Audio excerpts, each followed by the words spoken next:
biome. The annual rain that falls in this biome is between 250 to 450 centimeters of rain per year.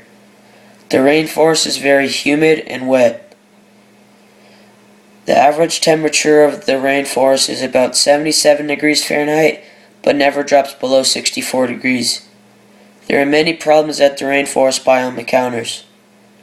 One of the biggest problems is that lumberjacks are cutting down 1,000 to 3,000 acres of trees every hour. 40 million to 50 million acres are getting cut down every year, destroying rainforests. They also take plants to make herbal shampoos, medicine, and perfumes. Gold mining is another major factor. The miners can pollute the water source and make the water poisonous to the animals.